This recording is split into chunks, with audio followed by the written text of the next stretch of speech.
Okay, last part.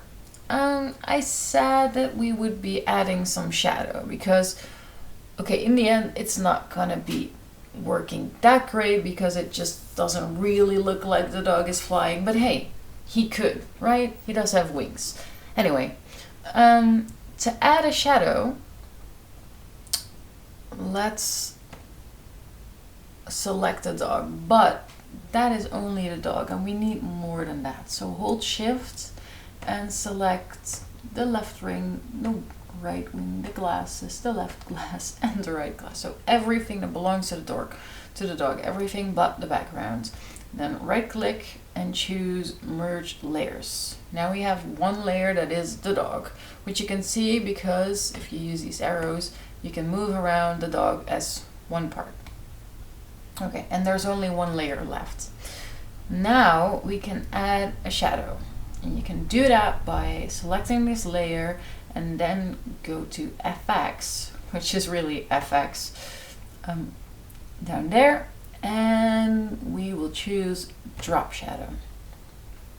This gives you a whole new thing, and something is not working right. No, it's working right, it just doesn't look right yet. There's a whole lot of shadow behind it now, and we are here in the drop shadow panel, and you can make a whole lot of changes. So for instance, you can choose the angle of the shadow. So move this around and you'll see that this big black mass is moving around. So I think we want it to be on the ground because the sun in the background seems to be somewhere, well, at least it's on top. I'm not sure if it's from the side or the back or the front, but we'll make it so that the shadow is on the ground as it should be. And then let's have a look at distance. You can move this around and you'll see it going back towards the dog. And it's supposed to have a little difference. It's going to be more in the end. We just move it around to see what it does. The size could maybe be a little smaller. And the spread maybe as well. Well, if you go all the way back, there's nothing left. Something like this. This pretty much looks like a shadow in a weird spot, but that's okay. I can make it a little smaller. You can play with the opacity a little bit, make it darker or lighter. We could still change this later on. So something like this will be fine. Click OK when you're done. But now we're not leaving it at this. As you can see, this layer now has effects, and that effect is drop shadow. If you ever want to just take it out for a moment, click on the eye and you won't see it anymore. Click again to see it. What we're doing now is right clicking the drop shadow, not the layer, but the drop shadow part of it. And somewhere here, you can click on create layer. Do this, you get this pop-up, doesn't matter, just click OK. What this does is it gives this shadow its own layer. So now we could actually completely move around the shadow. And what we'll be doing is this. You can have this around, you might have this automatically like I do. If you don't, just use the Command T option. And we're dragging it upside down. Oh, that's not working right. Great. So we're not supposed to use the Command T option. Now this is weird. This worked fine yesterday.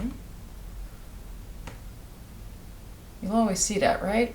Doesn't matter. We can do this differently. Let's just turn this whole shadow around. Maybe a little bit askew. Oh.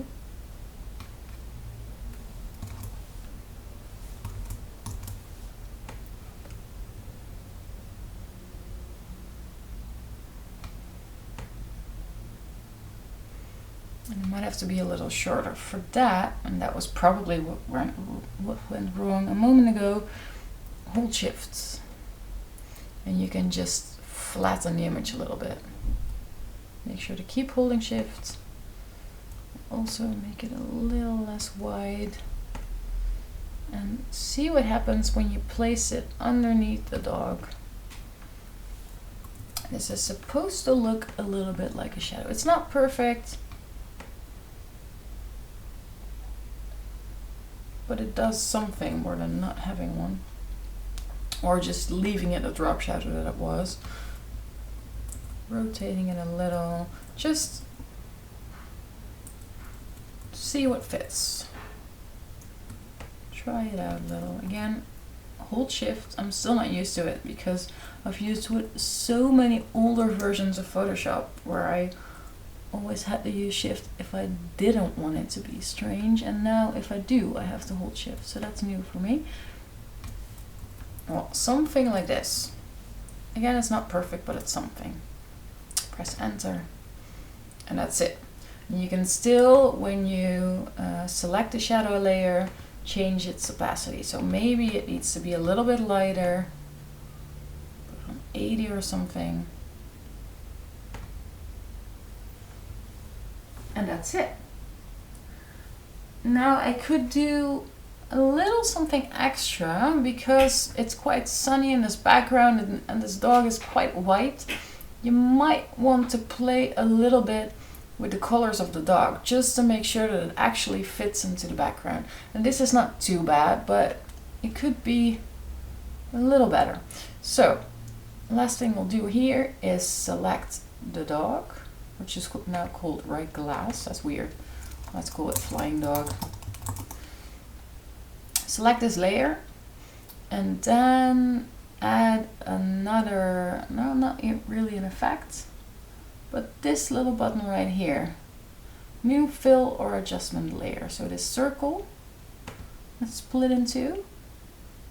Click on that and you'll get a whole range of different options, and most of them have to do with color or lighting, stuff like that. And there's a lot of color stuff. So for now, we'll use color balance. This brings you, in my case, directly towards the properties of this color balance, which is a bit weird because now I can't see my layers anymore. My layers are behind this in this other tab. You might have this up here. Actually, I hope this will work out. No, it's not. You can move these around, usually. This will work better, so you can just grab that one tab and move it up there.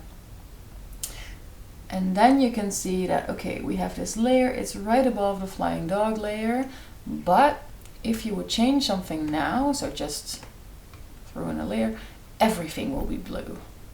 That is not what we want. We just want to change the dog. So take 2 steps back, in my case, come on, Z. Go back to where we were. What we'll do now is push this little button here, the square with the arrow. When you do that, you'll see this arrow here, which means that whatever you do here will only affect this one layer right underneath it.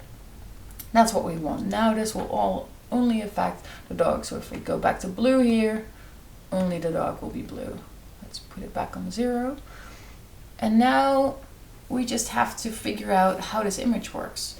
So the background is quite warm. The grass is really yellowy, so that might reflect a little bit on the dog, especially the stuff that is completely white. These wings are fine actually, but let's just see what happens when you put in a little more yellow. As you can see, for the wings that may not be the best idea. For the rest of the dog, a little bit would be alright. Oh. Sometimes my mouse doesn't really work anymore. About 25, and now just play around a bit with the others. If you put in pink, maybe too much green, it will be very green. That's not a good idea, especially not with the wings. So maybe a little bit of red or nothing at all. A little bit of red on top. That was not really red, it was magenta, but a little bit more red. Just choose the warmer color so that in the end this will look a bit warmer and will fit a bit better. So this is not perfect, but I guess it's alright. Well, here we are. We have a flying dog with shadows, and we've worked a little bit on the coloring so that it actually fits quite well into the background. This should be enough to get you started on your own project. I could tell you a whole lot more, but I don't want to keep you waiting too long to just get experimenting for yourself. So go on and try some things, and if there's anything else you want to do, just ask me. I might come up with more videos later, but this is fine to start with. Good luck!